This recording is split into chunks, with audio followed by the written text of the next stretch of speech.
How friendship is expressed has changed through the millennia.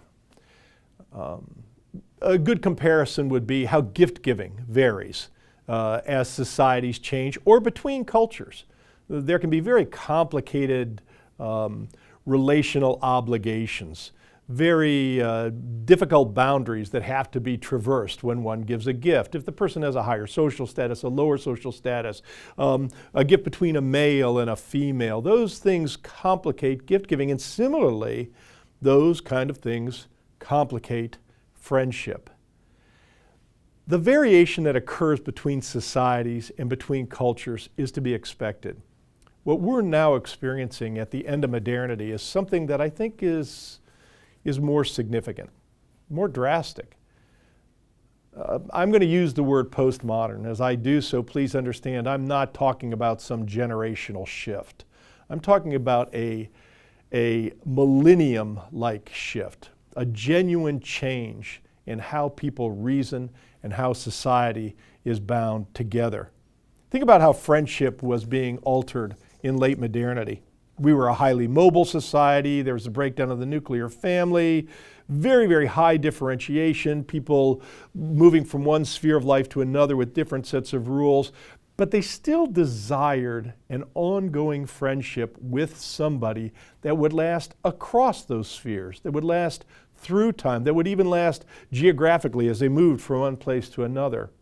Now, I don't want to place too much emphasis on social media, but it does serve as a good example. Now we are at a situation where we literally can unfriend another. That we can move a person from the category of friendship, not to the category of enemy, not even to the category of fellow sojourner, but now to the category of stranger.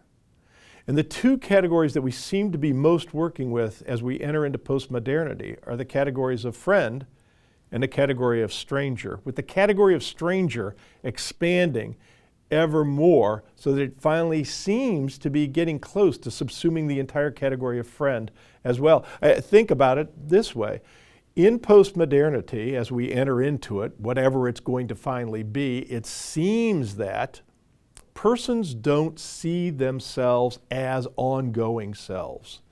They think that they can be a completely new entity from one moment to another. It's like Andy Warhol, whether it was his wish or simply his observation, his statement has come true. Everybody seeks 15 minutes of fame and then moves on to become a new person, or so they think. Performance artists, popular musicians, those are samples of, extreme samples, but nonetheless samples of what's occurring in postmodernity. Think then about what occurs with friendship as a result. In postmodernity, the desacralizing of the modern era is being replaced by some people with a remystifying.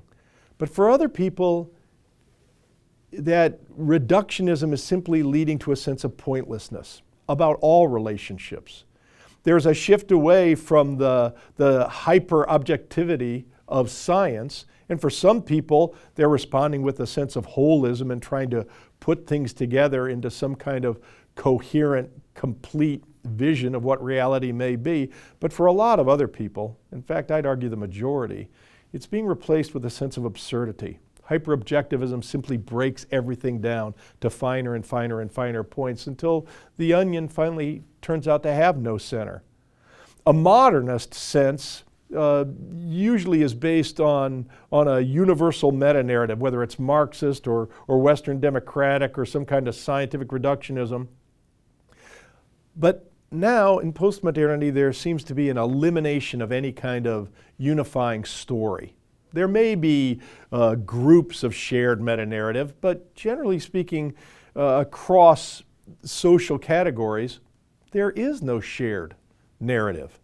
And the result, or the symptom I perhaps should say, is not alienation, it's anomie. Anomie means a complete sense of meaninglessness, and that is a genuine problem for friendship. If I have no meaning, if I have no ongoing self, if there's no narrative by which not only can I bind together reality to make sense of it, but bind together my own existence, how can I possibly have ongoing covenantal bonds with others? How can I have what Aristotle would call the good friendship? Treat people instrumentally? Perhaps. Use them for pleasure for a moment? Perhaps. But not true friendship. Christianity offers an alternative. Jesus very specifically said, I call you my friends. And he meant that in a way much closer to that third category of Aristotle's, the deep covenantal bond, than he did mean that he would treat us instrumentally or that we would simply be a source of pleasure. And perhaps, by the way, that's a warning about how Christians relate to God. God is not our buddy. God is not our pal. God is not a friend with spiritual benefits for momentary pleasures and ecstasy. God wants to be a true and deep friend. And if God is our deep friend, it means that we do have a story to our lives. It means our existence is not meaningless. And it means, too, that the existence of other people, the people that are our friends, also has to have meaning. Friendship is something that Christians really need to offer to the world around them. We need to be different, countercultural. We need to reject the postmodern tendency to dissolve into nothingness and anomie and offer not only a story of significance, but relationship with friends who share the common story and find significance in one another.